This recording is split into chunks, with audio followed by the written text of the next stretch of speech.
pelajaran yang pernah disampaikan oleh Nabi yang diajarkan kepada Muadz bin Jabal, ya Muadz, atau kama qala Rasulullah sallallahu alaihi wasallam, wahai Muadz, u'allimuka du'aan, aku akan ajarkan kepadamu satu doa.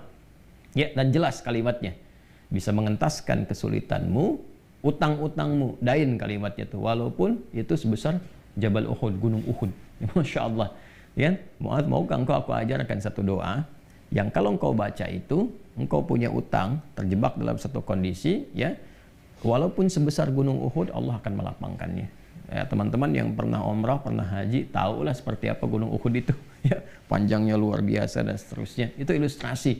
Ya, bukan berarti harus segunung Uhud begitu. Gambarannya sebanyak apapun, kalau benar-benar kita terkoneksi dengan Allah, bukankah Allah Maha Kaya, Maha segalanya, yang mudah mengangkat, mudah menurunkan, mudah memberi, mudah juga menghilangkan sesuatu, mengangkat yang baik, memberi yang baik, menghilangkan yang buruk, itu kan?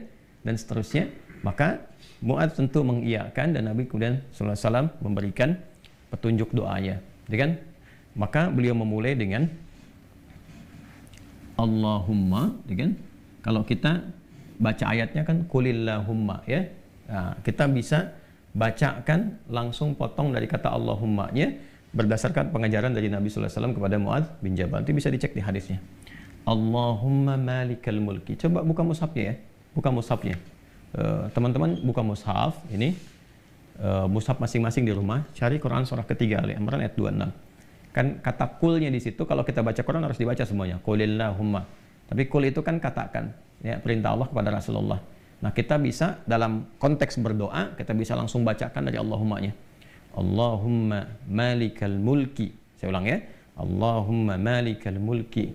Tu'til mulka man tasha' wa tanzi'ul mulka mimman tasha' wa tu'izzu man tasha' wa tudhillu man tasha' biyadikal khair innaka 'ala kulli syai'in qadir. Jadi dimulainya dari Allahumma-nya sampai ke ujung ayatnya. Sudah? Dah ya? Kemudian teruskan Rahmanad dunya, Rahmanad dunya. Saya tulis ya, teman-teman nanti bisa screenshot ya. Rahmanad dunya wal akhirah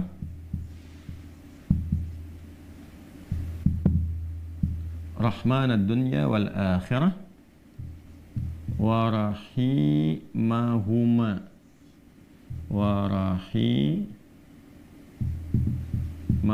Teruskan. Jadi begitu selesai yang Ali Imran 26-nya, ya, kita baca dari Allahumma-nya. Allahumma malikal mulki tu'til mulka man tasha' wa tanzi'ul mulka mimman tasha' wa tu'izzu man tasha' wa tudhillu man tasha' biyadikal khair innaka 'ala kulli syai'in qadir. Rahmanad dunya wal akhirah wa rahimahuma. Jelas ya? Tu'ti hima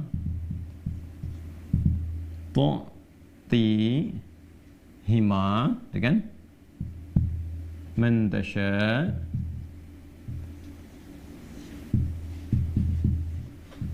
dah? Wa tamna'u minhuma man tasha'.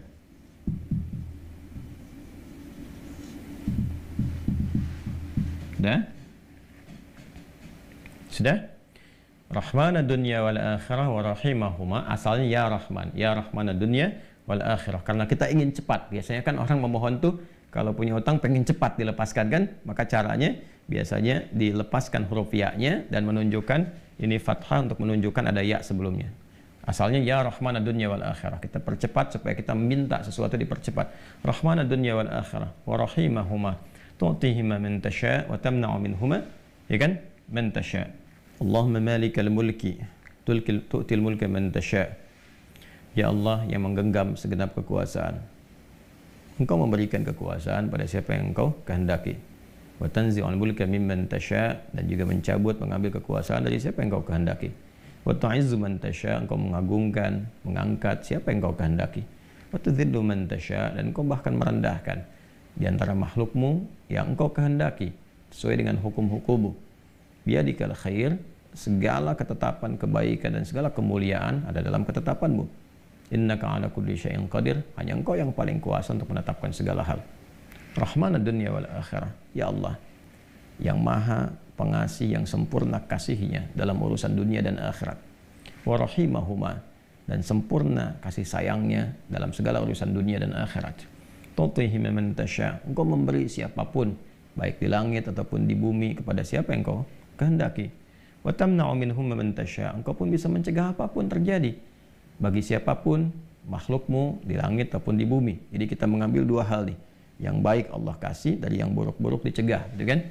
Kemudian ini yang paling indah, aghnini bi rahmatika, ya Allah lapangkan aku. Aghni itu dari kata ghina, aghna yughni, aghni asal katanya dari kata ghina, sesuatu yang lapang dari segi harta, kayakan. Kadang diambil majas untuk mengayakkan hati. Di sini maksudnya ke materi. Kayakan aku ya Allah, berikan aku kecukupan yang melapangkan aku, ya kan, dari urusan-urusanku. Maksudnya ini terkait hutang. Bi rahmatika, dengan rahmatmu. Ya ini bahasanya indah sekali. Ini balaghahnya tinggi banget ya. Ya kalau kita ambil ke bahasa kita kan begini. Ya Allah, yang paling sayang kan engkau, yang paling punya kan engkau, yang menguasai dunia dan akhirat kan engkau, yang memiliki kebaikan kan engkau, yang mencegah dari segala yang sulit pun kan engkau, yang punya solusi semuanya engkau. Maka dengan kepasrahanku kepadamu dan pengakuanku atas semua rahmat dan kekuasaan keagungan yang engkau miliki, aku memohon dengan rahmatmu, dengan kasihmu, hanya engkau yang sayang ya Allah, yang bisa menyelesaikan urusanku. Ya, dan dengan rahmatmu aku mohon, yang bisa melapangkan keadaan hartaku untuk melunasi utang-utangku. Kalau aku memohon kepadamu saja dengan segala kasih sayangmu, kepada sifat sayangmu, ya kan? Kalau aku memohon dengan segala sayangmu belum kau kabulkan, maka kepada siapa lagi aku mesti mohon? Sedangkan kau yang paling sayang kepadaku. Kalau yang paling sayang saya tidak memberi, lantas kepada siapa saja? Ya, kepada siapa lagi aku mesti memohon? Maka aku mohon ya Allah, lapangkan keadaan diriku dengan sayangmu itu, sehingga aku tidak memohon dan meminta lagi kepada selainmu. Ini ya, aghnini bi rahmatika an rahmatin man siwak. Ya Allah, semua orang sudah mengatakan nggak bisa, ini nggak mungkin, ini nggak mau, itu tidak. Maka aku memohon kepada yang paling sayang kepada aku. Kalau kepada yang paling sayang saya belum dikabulkan, lantas kepada siapa lagi aku mesti meminta? Mohon lapangkan diriku dan berikan aku kekuatan, sehingga dengan rahmatmu aku tidak meminta kepada siapapun selainmu. Ini indah banget nih kalau kita turunkan dalam bentuk pemaknaan yang balaghahnya. Ini teman-teman doanya. Ya. Setelah itu akhirnya dengan Al-Fatihah. Fatihah itu pahalanya banyak banget, kan? Di antara namanya selain pahala itu juga ada fungsi-fungsi fadilahnya, keutamaannya. Ya, apa di antara fungsi keutamaan fadilah itu disebut juga dengan Al-Kafi, Asy-Syafi, yang mencukupkan segala hal.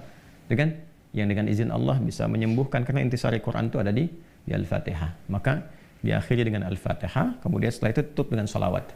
Tutup dengan salawat. Dan nanti ada hadis lain yang mengajarkan kaitan antara hutang dengan memperbanyak salawat kepada Nabi Muhammad SAW. Ya.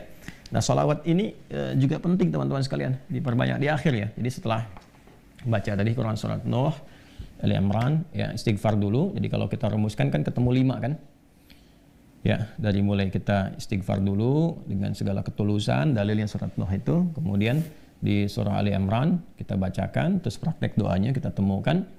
Setelah itu Al-Fatihah, setelah itu kemudian salawat kepada Nabi sallallahu alaihi wasallam. Di hadis lain ada seseorang yang diajarkan oleh Nabi sallallahu alaihi wasallam untuk memanfaatkan, nah ini dia, kapan waktu, di pertengahan malamnya. Ya, untuk memanfaatkan pertengahan malam itu terkait dengan utang piutang juga. Nah, lalu dia berkata, apa yang harus kami lakukan ya Rasulullah? Yang perbanyak gitu kan, ibadah kepada Allah. Lalu diajarkanlah salawat. Aku akan mengambil, kata orang itu, sepertiganya. Kata Nabi, itu baik. Kemudian kalau bisa tambah, aku akan mengambil 2/3-nya. Kata Nabi, kalau itu baik.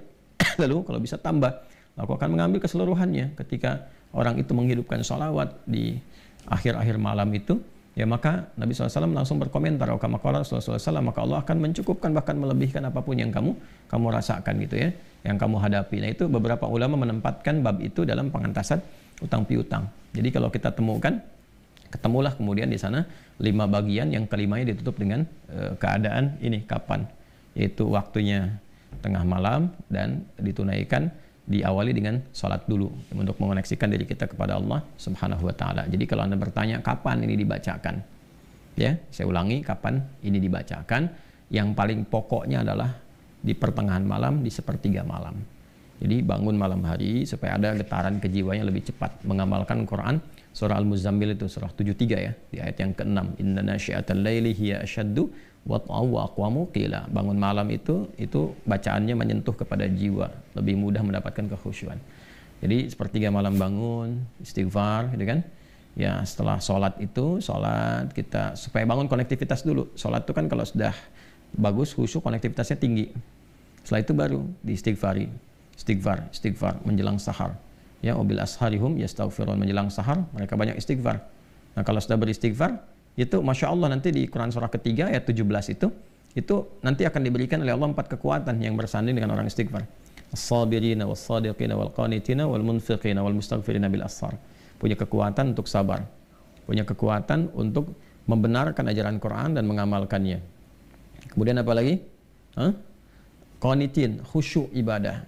Orang yang biasa bangun malam, istighfar di ujung malam tuh lebih khusyuk ibadahnya. Nanti wal munfiqin, bisa jadi rajin infak, setara itu. 4 itu bisa setara. Jadi orang yang istighfar, pemahaman pertamanya bisa setara amalnya dengan orang yang rajin infak, yang khusyuk ibadah, orang yang membenarkan isi kitab dan mengamalkan, serta orang sabar. Pemahaman berikutnya adalah mendapatkan 4 keutamaan ini. Bisa rajin infak. Bagaimana bisa infak kalau nggak ada yang diinfaki? Ya, makanya itu satu-satunya juga yang menguatkan kembali bahwa ketika bisa istighfar dipraktekkan di ujung malam, wabil asharihum yastaghfirun. Kapan istighfarnya? Setelah tahajud. Dari mana taunya? Quran surah 51 dari ayat ke-15 sampai ke-18. Innal muttaqina fi jannati wa 'uyun akhidina ma atahum rabbuhum innahum kanu qabla dzalika muhsinin. Ayat 17-nya, kanu qalila minal laili ma yahja'un. Itu kan mereka itu orang-orang yang sedikit tidurnya, maksudnya menghidupkan malam, rajin tahajud. Setelah itu apa? Wabil asharihum yastaghfirun. Menjelang waktu sahar, sepertiga malam ke waktu sahar, ya dekat-dekat ke fajar, dia banyak istighfar. Nah, saat istighfar itulah dia dapatkan sampai hatinya khusyuk, baru bacakan ini. Ya Allahumma malikal mulki tu'til mulka man tasha' wa tanzi'ul mulka mimman tasha' wa tu'izzu man tasha' wa tudhillu man tasha' biyadikal khair innaka 'ala kulli syai'in qadir. Rahmanad dunya wal akhirah. Itu tulisan ke sana. Wa rahimahuma tu'tihuma man tasha' wa tamna'u minhum man tasha'. Kemudian teruskan langsung ke bawah. Aghnini bi rahmatika an rahmati man siwak. Minta kepada Allah. Ya, setelah itu boleh sertakan kemudian bahasa-bahasa kita minta. Terus baca Al-Fatihah, tutup dengan salawat kepada Rasulullah sallallahu alaihi wasallam. Ya, itu dibiasakan.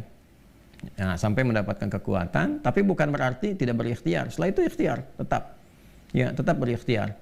Ya, bagaimana cara berikhtiarnya? Ya, itu bisa kita bekerja dengan baik. Kalau nggak ada modal sama sekali, misalnya kita berikhtiar dulu dengan amal kebaikan. Datang ke masjid, berusaha rapi-rapi, gitu kan?